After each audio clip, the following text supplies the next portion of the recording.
드리블의 비밀에 대해서. 자, 그거를 직접 이제 드리블에 대한 논문을 또 찾아봤잖아요, 우리 지슬님이. 네, 논문에 대해서 네. 다뤘던 거는 네. 자신의 드리블이 왜 먹히느냐 네네. 라는 제목의 논문이었거든요. 네네네네. 고프로를 머리에 달고 네. 운동장에 나가서 네. 드리블을 시도했다는 거죠. 그게 이제 연구 방법이었던 거죠. 네, 연구 방법이. 연구 방법이. 네, 자기가 액션 탭을. 직접 몸으로 전부 다 네. 하면서 이제 논문을 쓴 거죠. 네. 고프로를 달고 네. 드리블을 해보고, 그다음에 동료 선수한테도 해보고, 네. 그냥 일반 사람한테도 달고 해보고. 네. 그래서 어떤 드리블의 차이가 있냐를 이제 미토마 선수가 연구를 했는데, 네. 이제 미토마 선수는 시야를 굉장히 중요하게 생각했어요. 시야. 네. 어허, 시야를 중요하게 생각했다. 네. 드리블을 할 때 공만 보면 안 된다는 네. 거죠. 상대 수비를 보고 네. 상대 수비와 내가 얼마나 멀리 떨어져 있는지도 봐야 네. 된다. 이거죠, 미토마 선수는. 드리블을 할 때 네. 상대방을 보고 움직이라고 말을 해요. 아, 상대를 보고 움직여라. 네. 굉장히 만약에 거리가 있으면 네. 상대방에게 다가가면서 네. 공격적으로 페인팅을 많이 시도하고, 네. 상대방이 왼쪽으로 갔다. 네. 몸이 왼쪽으로 치우쳤으면은 네. 오른쪽으로 가고, 네. 오른쪽으로 치우쳤으면 왼쪽으로 가고. 네. 가위바위보를 하는데 네. 상대가 낸 거를 네. 보고 내면 질 수가 없잖아요. 그렇죠. 그런 거죠. 상대 타이밍을 보고 움직여라 이 얘기잖아요. 그쵸, 그쵸. 가 치고 나갈 때 네. 인사이드로 치고 나가는 게 아니라 네. 발등을 사용해서 치고 나가거든요. 네. 발등으로 치고 나가면 네. 바로 스프린트 자세로 바뀐다는 거예요. 아. 네. 인사이드로 치고 네. 나가면은 네. 인사이드로 딛고 네. 다시 스프린트 자세가 돼야 되지만, 네. 발등으로 치면 바로 스프린트 자세로 바뀔 수 있어서 네. 그 디테일을 굉장히 강조하는 것 같더라고요. 축구 피지컬 영역에서 봤었을 때 이제 미토마 선수의 이제 드리블을 보고 일단 다른 부분이 뭐가 있냐? 그러면은 일반적인 다른 선수들에 비해서 골반의 영역들이 좁아요. 네. 자, 골반의 영역이 상당히 좁기 때문에 좁은 영역으로 갈수록 양쪽 대퇴 골두의 위치가 조금 더 인으로 말려서 조금 더 롤 형태로 가 있을 확률이 상당히 크다라는 거예요. 자, 근데 중요한 거는 그런 선수들의 일반적인 특징 자체가 실질적으로 안에서 밖으로 벌려줘야 되는 영역의 근육의 길이가 상당히 단축되어 있는 게 일반적이거든요. 근데 미토마 선수의 플레이를 보면 실질적으로 그 영역이 안으로 말려 있음에도 불구하고 아웃으로 벌어지는 과정조차도 상당히 자유로워요. 아, 네. 그렇기 때문에 충분히 실질적으로 안쪽 골반의 움직임, 바깥쪽 골반의 움직임이 자유자재로 움직인다라는 반증이 된다는 거죠. 그쵸. 자, 근데 거기에 이제 골반축이 어느 정도 영역이 좁기 때문에 그 골반에서 쓸 수 있는 기능들이 모든 것들이 발목의 기능에서 더 부가적으로 플러스 요인이 되거든요, 사실. 네. 발목에서 쓸 수 있는 감각들 플러스 그리고 남들보다도 비교하지 못할 정도로의 유연성을 지금 가지고 있어요. 네, 그것도 맞아요. 골반에서. 네. 그래서 보면은 플레이하는 걸 가만 보면 실질적으로 발목에서 안에서 바깥쪽으로 우리가 아웃프론트로 아웃사이드 쪽으로 감아줘야 되는 모든 기능들이 상당히 활발해요. 자, 우리 아까 지슬님이 얘기했듯이 발등에서 볼 첫 터치, 퍼스트, 그 다음에 세컨으로 넘어갈 때 곧바로 뛰는 형태로 우리가 전력 질주를 할 수 있는 폼의 스프린터 형태로 변환되는 과정이 남들에 비해서 훨씬 빠를 수밖에 없는 유리한 조건을 가졌다는 거죠.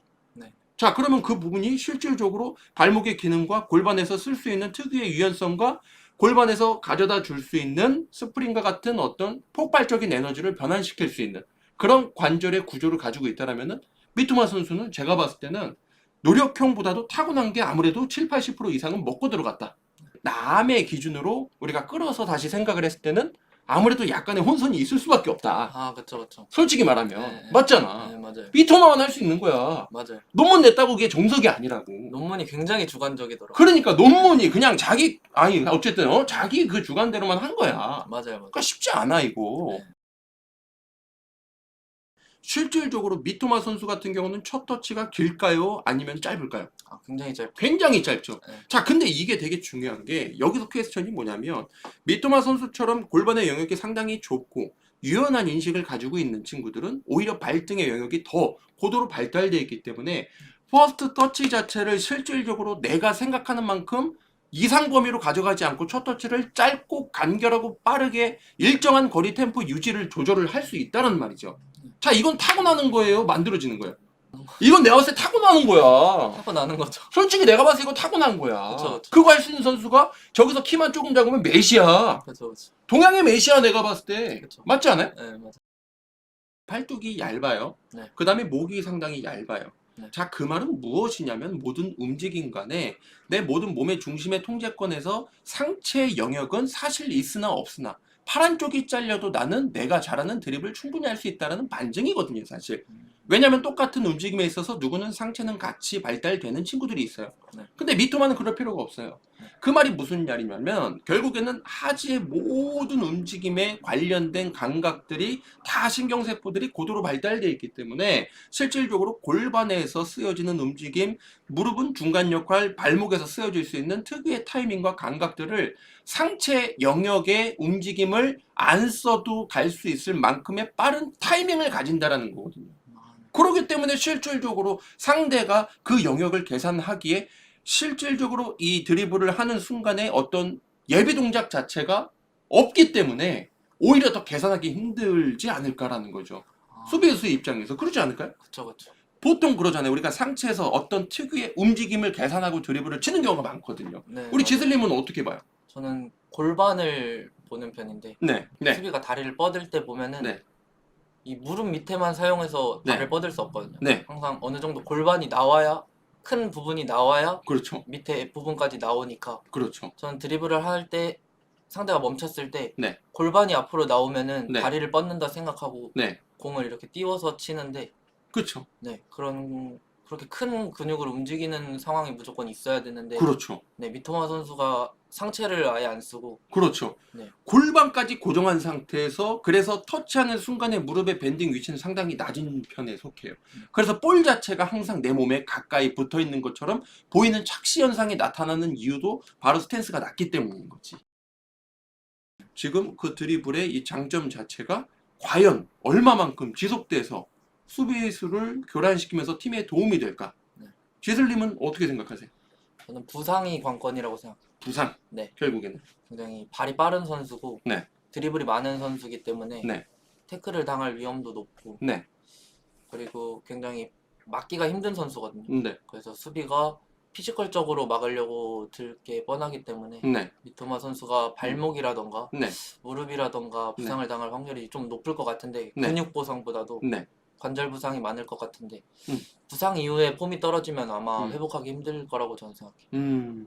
충분히 그럴 수도 있고 보통 볼을 이제 드리블을 잘하고 볼을 끄는 친구들에 대해서는 어쨌든 악감정을 가진 상대방의 수비수가 꼭 한 명씩 있잖아요. 그쵸. 그쵸? 너 늘 진짜 나한테 한번 뭐 내봐라 이러면서 통태클 들어가는 경우가 아닌 이상 그쵸. 그래도 본인이 스스로 잘 피하지 않을까요? 그쵸. 그쵸? 부상 저런 빈도가 친구들이 또 이제 드리블을 칠 때 잘 피한다고. 네 맞아요. 그쵸? 네. 아주 좋아. 그런 거에 있어서. 자, 우리 지슬님이 봤었을 때 우리 미토마 카오루 선수에 대해서 우리가 드리블, 그 다음에 그 움직임, 포지션의 이해도에 대해서 우리 한번 우리 원격 해부를 좀 해봤는데 지금 이제 앞으로에 대한 전망을 좀 한번 얘기를 해주시고 우리가 방송을 마무리하도록 하죠. 아, 네. 전망은 제가 봤을 때 굉장히 좋은 것 같아요. 네. 브라이튼이란 팀이 작게 느껴질 정도로 네. 굉장히 전망이 좋은 선수고 네. 뭐 리버풀 같은 팀에 가서도 네.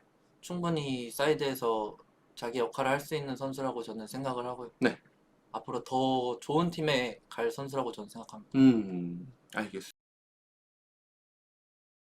우리 빠따코 축구 전문 분석 채널이죠. 그렇죠. 앞으로 이런 식으로 계속 이제 이런 스타들부터 해서 또 그 다음에 이름이 없는 선수들까지도 우리가 그렇죠. 그리고 또 이제 진짜 뭐 괜찮은 선수들 우리들이 아는 선수들이 많잖아요. 그렇죠. 우리들 특유의 또 그런 약간 우리들만이 가져갈 수 있는 환경적 약간 조건이 되기 때문에 그렇죠. 그런 선수들 직접 모시고 또 인터뷰도 하고 아, 뭐 그런 방향으로 좀 이 구독 채널을 좀 이끌어 갔으면 좋겠는데 어쨌든 이 영상을 보시는 분들 모두 이 영상을 보시고 어쨌든 좋은 감정으로 보셨으면 좋겠고 반드시 구독과 좋아요를 꼭 누르시고 가셨으면 좋겠습니다. 자, 지금까지 우리 빠따꼬의 피지컬 분석 전문가 송실세와 지슬이었습니다. 감사합니다.